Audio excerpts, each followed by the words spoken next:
ఓం శ్రీ మహాగణాధిపతయే నమః. ఓం శ్రీ శివాయ గురవే నమః. ఓం శ్రీమాత్రే నమః. ఇక్ష్వాకు వంశంలో మహాభిషుడు అనే చక్రవర్తి ఉండేవాడు. ధర్మశీలుడు, సత్యసంధుడు. 1000 అశ్వమేధాలు, 100 వాజపేయాలు చేశాడు. ఇంద్రుణ్ణి సంతోషపెట్టాడు. స్వర్గంలో నివాసం పొందాడు. ఒక రోజున ఈ మహాభిషుడు బ్రహ్మదేవుడు కొలువుకి వెళ్ళాడు. సత్యలోకానికి ప్రజాపతిని సేవించుకోవడం కోసం దేవతలు అందరూ వచ్చారు. మహానది గంగాదేవి కూడా వచ్చింది. ఆ సంరంభంలో గాలి తాకిడికి ఆవిడ పైట జరిగింది. గమనించినట్టు లేదు. చూడటం తప్పు అని దేవతలంతా చూపులు మరల్చుకున్నారు, ముఖాలు దించుకున్నారు. మహాభిషుడు మాత్రం నిస్సంకోచంగా తదేక దీక్షగా చూస్తూ నిలబడ్డాడు. అతడి చూపుల్లో అనురక్తిని గుర్తించింది గంగాదేవి. తాను అనురక్తి అయ్యింది. ప్రేమ అంకురించింది. కామమోహిత అయ్యింది. సిగ్గుకు పారిపోయింది. ఇద్దరూ పరిసరాలు మర్చిపోయారు. ఒకరినొకరు చూసుకుంటూ మైమరిచి అలా నిలిచిపోయారు. బ్రహ్మదేవుడికి కోపం వచ్చింది. మత్స్యలోకంలో జన్మించండని ఇద్దరిని శపించాడు. అప్పటికి ఒళ్ళు తెలిసి ఇద్దరు కొలువు వదిలి వెళ్ళిపోయారు. మహాభిషుడు భూలోకంలో ధర్మతత్పరులను వెతికి వెతికి పురువంశంలో ప్రతీప మహారాజుకు పుత్రుడుగా జన్మించాడు. ఆ కాలంలో అష్టవసువులు తమ భార్యలతో కలిసి ఆకాశంలో స్వేచ్ఛగా విహరిస్తూ వశిష్ఠుడి ఆశ్రమ ప్రాంతానికి వచ్చారు. అందులో ఒక వసువు పేరు జు. అతడి భార్య వశిష్ఠాశ్రమంలో దేనువుని చూసింది. ఇది ఎవరి ఆవు అని ప్రశ్నించింది. వశిష్ఠుల వారిది అని చెప్పి ఊరుకోకుండా జూ దాని విశిష్టతలు కూడా చెప్పారు. ఇది దివ్య ధేనువు. దీని పాలు త్రాగిన వారు దీర్ఘాయువు, నిత్య యవ్వనము సిద్ధిస్తాయి అన్నారు. అయితే ప్రియా, నా ఇష్టసఖి ఉసీనర రాజర్షి పుత్రి మృత్యులోకంలో ఉంది. ఆమె కోసం దూడతో సహా ఈ గోవును తీసుకుపోదాం. దీని పాలు త్రాగి జరారోగ పీడలు వదిలించుకొని నా స్నేహితురాలు మళ్ళీ మనలో ఒకటి అవుతుంది. నిత్య యవ్వనంతో క్రీడిస్తుంది. తీసుకుపోదాం పట్టు అంది. ఆ సమయంలో వశిష్ఠుడు ఆశ్రమంలో లేడు. ఫల పుష్పాదుల కోసం అడవిలోకి వెళ్ళాడు. ఇదే అతను అనుకొని ఆ వసువులు యనమండుగురు కలిసి ఆశ్రమంలో దిగారు. జూ ప్రోత్సాహంతో నందినీ ధేనువును అపహరించి తీసుకుని పోయారు. కాసేపటికి వశిష్ఠుడు వచ్చాడు. నందిని కనిపించలేదు. అంతటా వెతికాడు. కొండలు కోనలు గాలించాడు. ఎక్కడా కనిపించలేదు. కోపం వచ్చింది. ధ్యానంలో కూర్చొని దివ్య దృష్టి సారించి చూశాడు. విషయం తెలిసింది. యనమండుగురిని భూలోకంలో మానవులుగా జన్మించమని శపించాడు. ఆ దుర్వార్త వసువులకు చేరింది. ఆగ మేఘాల మీద వచ్చి వశిష్ఠుల వారి కాళ్ళు పట్టుకున్నారు. పొరపాటు చేసాం, క్షమించమని బతిమలాడుకున్నారు. బ్రహ్మర్షి శాంతించాడు. శాప తీవ్రత తగ్గించాడు. ఏడాదికి ఒకరు చొప్పున శాపముక్తి పొందుతారు. అపహరణలో ప్రధాన పాత్ర జూది కనుక అతడు మాత్రం దీర్ఘకాలం మానవ శరీరంలో ఉండక తప్పదు పొండి అన్నాడు. మానవ గర్భంలో జన్మించడమా, సంవత్సరం పాటు నివసించడమా, ఎలాగరా భగవంతుడా అని బాధపడుతూ తిరిగి వెడుతున్న అష్టవసులకు బ్రహ్మలోకం నుంచి భూలోకానికి వస్తున్న గంగాదేవి కనిపించింది. అందరూ ఆవిడను శరణు వేడారు. అమృతం తినే దేవతలం మానవ గర్భావాసం ఎలా చేయగలం? అంచేత తల్లి, దయచేసి నువ్వు మానవ రూపం ధరించి మమ్మల్ని ఉద్ధరించు. రాజర్షి సంతనుడికి భార్యవై 12 నెలలు మోసి మమ్మల్ని ప్రసవించి పుట్టినవాణ్ణి పుట్టినట్టు నీ పవిత్ర జలాల్లో కలిపాయి. ఇలాగైతే నీ శాపంతో మా శాపానికి అనుకూలించి మాకు ముక్తి ప్రసాదించిన దానివో అవుతావు. అంగీకరించు నదీమ తల్లి అని ప్రార్థించారు. గంగమ్మ సరే అంది. వసువులు సంతృప్తి చెంది తమ లోకాలకు వెళ్ళిపోయారు. ప్రతీప మహారాజుకు సంతానం లేదు. పుత్రాది అయి గంగా తీరాన సూర్యోపాసనకు కూర్చున్నాడు. తీవ్రంగా తపస్సు చేస్తున్నాడు. ఒకనాడు హఠాత్తుగా ఆ నీటి నుంచి ఒక సుందరాంగి లేచి వచ్చి ప్రతీపుడు కుడి తొడపై కూర్చుంది. కళ్ళు తెరిచి చూశాడు. రూప యవ్వనశాలిని. శుభాంగి, ఎవరు నీవు? నా అనుమతి లేకుండా వచ్చి నా తొడ మీద కూర్చున్నావు ఎందుకని? ప్రతీపుడు సౌమ్యంగా ప్రశ్నించాడు. కామించి వచ్చాను, స్వీకరించు అంది సుందరాంగి. వరవర్ణిని, నేను పరస్త్రీ పరాముకుణ్ణి. పైగా నువ్వు నా కుడితొడపై కూర్చున్నావు. అది కొడుకో కూతురో కోడలో కూర్చోదగిన చోటు.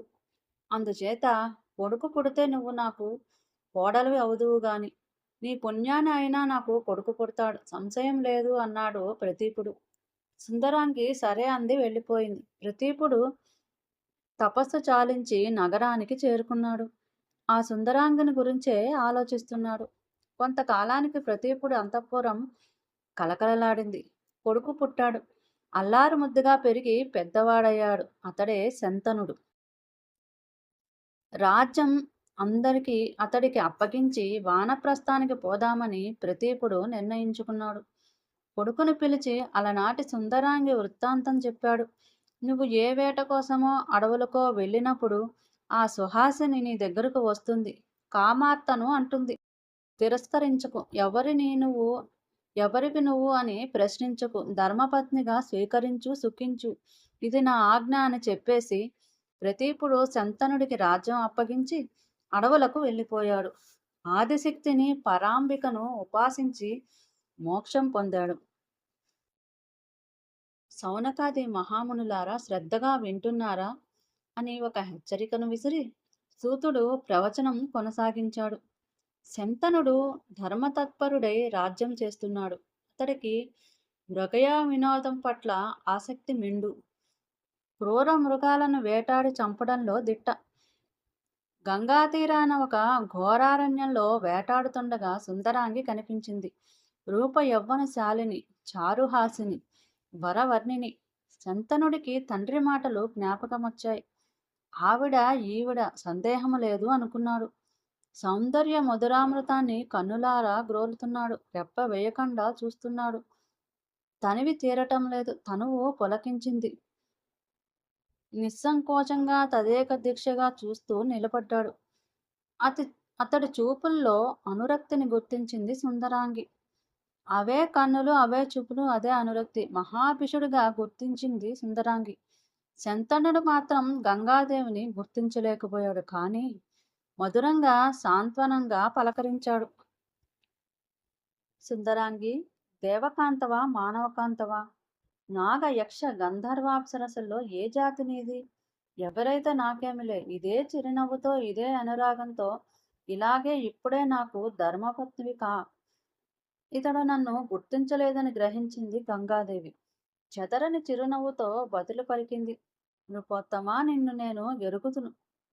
ప్రతీప మహారాజు గారి పుత్రరత్నానివి. నీ వంటి వాణ్ణి పతిగా పొందాలని ఏ సతి మాత్రం కోరుకోదు. అలాగే నీ మాట జవదాటను. అయితే నాదొక నియమం. నువ్వు పాటిస్తానని మాట ఇవ్వాలి.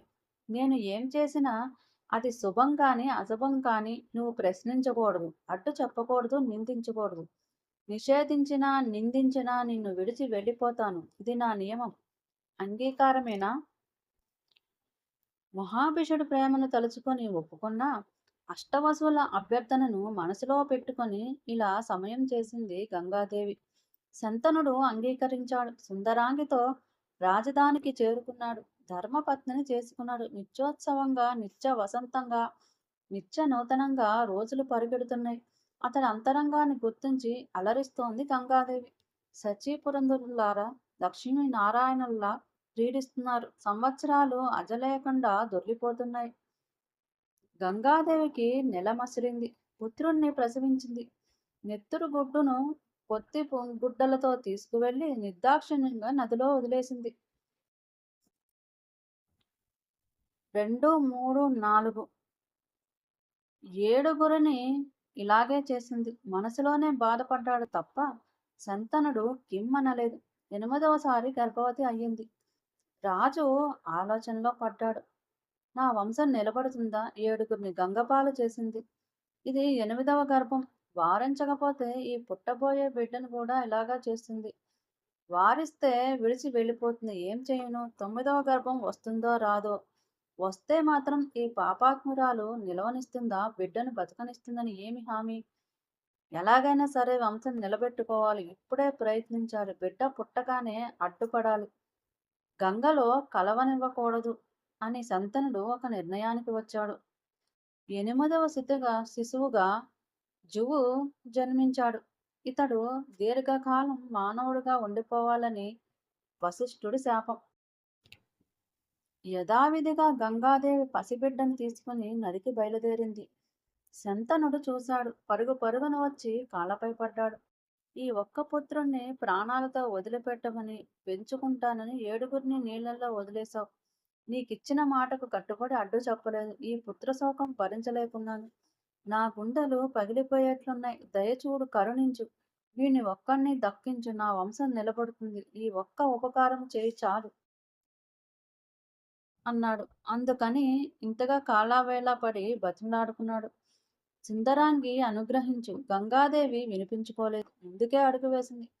శంతనుడి దుఃఖం క్రోధంగా మారిపోయింది. ఉగ్రుడయ్యాడు. నిప్పులు చెరిగాడు.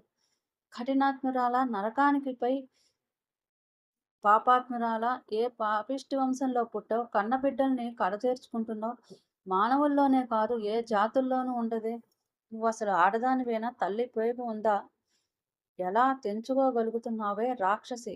ఉంటే ఉండు, పోతే పో. వంశ వినాశనానికి దాపురించావు. పిల్లవాణ్ణి మాత్రం తీసుకువెళ్ళడానికి వీల్లేదు. అయినా గంగాదేవి ఆగలేదు. రుసరుసా చూసింది. ఒక్క నవ్వు అదోలా నవ్వింది. నడుస్తూనే బదులు పలికింది. శంతను, ఈ బిడ్డ నాకు కావాలి, నీకు ఇవ్వను. అడవుల్లో పెంచుతాను.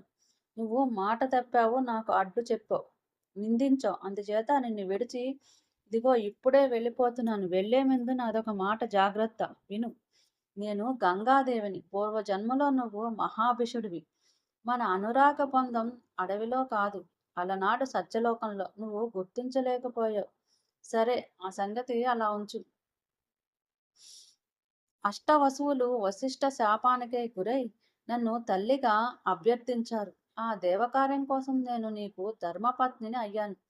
7గురిని శాప విముక్తుల్ని చేశాను. ఈ బిడ్డడు అష్టమవసువు. వీడు దీర్ఘాయువు.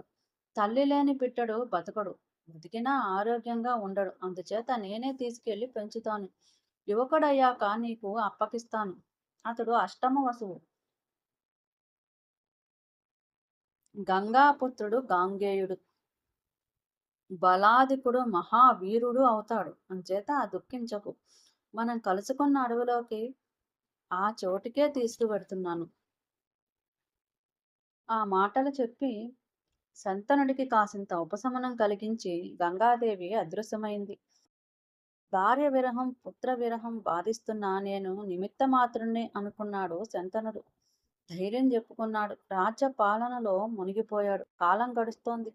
ఒకనాడు వినోదం కోసం వేటకు బయలుదేరాడు. తిరిగి తిరిగి గంగా తీరం చేరుకున్నాడు. అదే అడవి, అదే చోటు. ఒక యువకుడు స్ఫురద్రూపి, ఆజానుబాహుడు, విలువిద్యను అభ్యసిస్తూ కనిపించాడు. శంతనుడు గుర్తించలేకపోయాడు. పాత సంగతులు ఏవి అతడికి స్ఫురణలో లేవు. అన్నీ మర్చిపోయాడు. వయసులో ఉన్నప్పుడే మన్మధుని తలపిస్తున్న ఆ యువకుడు, అతడి ధనుర్విద్య కౌశలం, బాణప్రయోగ లాఘవం మానవ మహావీరులకే కాదు, దేవ ధనుష్కులకు కూడా అసంభవం. శంతనుడు ఇలా ఆశ్చర్యపోతూ నిలబడి తదేక దీక్షగా చూస్తున్నాడు, ఆనందిస్తున్నాడు. చాలాసేపటికి ఆ యువకుడు తన అభ్యాసం ఆ పూటకు ముగించాడు.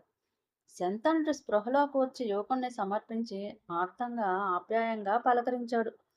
నాయన, ఎవరబ్బాయివి అని అడిగాడు. ఆ యువకుడు జవాబు చెప్పకుండా అటూ ఇటూ బాణాలు వేసుకుంటూ మాయమయ్యాడు. శంతనుడికి దిగులు పట్టుకుంది. ఎవరో ఏమిటో తెలుసుకోవాలనే కుతూహలం పెరిగింది. గంగాదేవిని స్మరించి స్తుతించాడు. ప్రత్యక్షమైంది. మితంగా శుచిస్మితంగా పలికింది. రాజేంద్ర, వీడు నీ కుమారుడే, అష్టావసువు